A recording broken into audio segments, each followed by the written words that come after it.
Poon won this race last year, the Hong Kong driver, in a Chevrolet. Chevrolet was definitely the car to have. Andy Yan, interestingly enough, was second here last year. He starts pole, as you can see, on row one. But Ian Van Leong, the Macau driver, is in second place. So it's Macau versus Hong Kong yet again. Tim Sritrat of Thailand is third.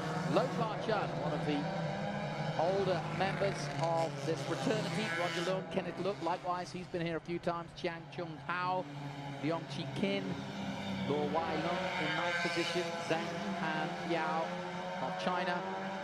Lo Man Fai in Liu Man Fai, he's too has been coming to this event many years. Kenneth Lau, Fernando Pastor, Filipino, definitely many occasions coming to this event. Chung Chi Sing, likewise, for Jesus. Inoue of Japan. Helda De Rosa of Macau on row 10. Chan Wing Xiu, Chan Kin Man, Tang Yuzi, another China entry, and Liao Man Fai from Macau.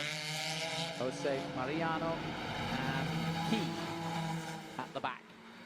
But you can see from, if you've been watching most of the day, the conditions started badly. Then we had another heavy downpour just before the Porsche race, and it's cleared up again. It's still wet, and that's why we're starting under safety again. This 12-lap race. Hopefully we'll get a 10-lap race sprint, so to speak, and it could be very interesting indeed, because qualifying was not easy yesterday, because again, even though it was dry, not a lot of drivers getting in the clear laps they wanted. Andy Yan, 2:38.5, a long way ahead of the 2:41.5, and also, why not the E90 BMW of Tin Sritrai?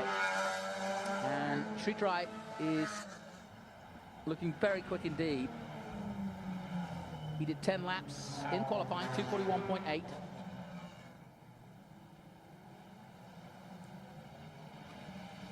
Roger Leung in 5th place. Then Kenneth Look in 6th.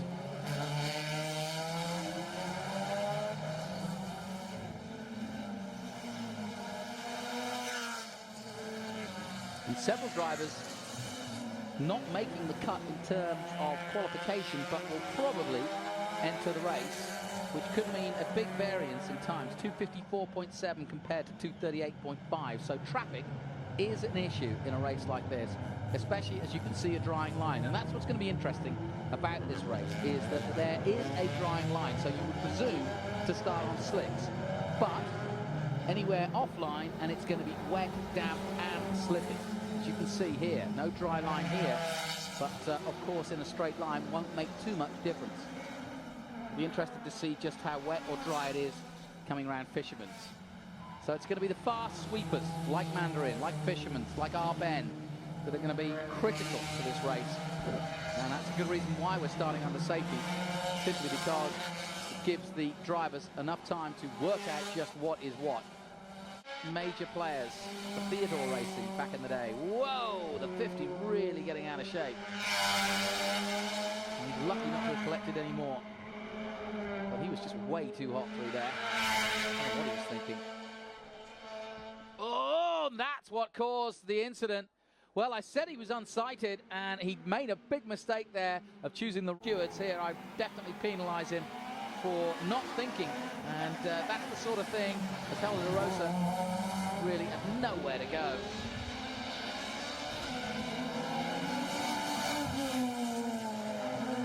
Still, we are still green. Back in the pits comes the number 50 to be taped up. And remember, it's always worth doing the work if the car is workable and the suspension isn't too badly damaged or twisted. The chassis is not twisted, because you never know when safety's going to come out, or a red flag may stop the race. So it's worth going. Now, the battle is the CTM Macau Touring Car Race, the biggest race of the year for these competitors. And it's Macau they all want to win. And it's Hong Kong versus Macau. Down the hill towards Fisherman's, up through the gearbox. Over 120 miles an hour now. Flat out through here. The light's on in the Honda. He looks to the inside. He's very close indeed as they go through Fisherman's. He's got great drive here. He could even make an attempt at half end if he plays it right. Very close indeed now between these two.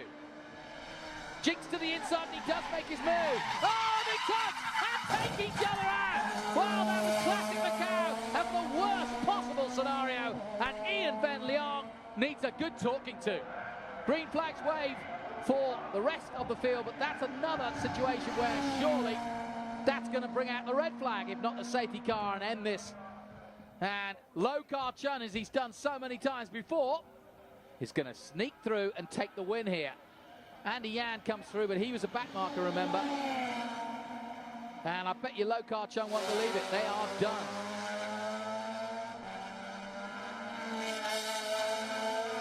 And it could be a good battle also because actually Low Car Chun hasn't come past.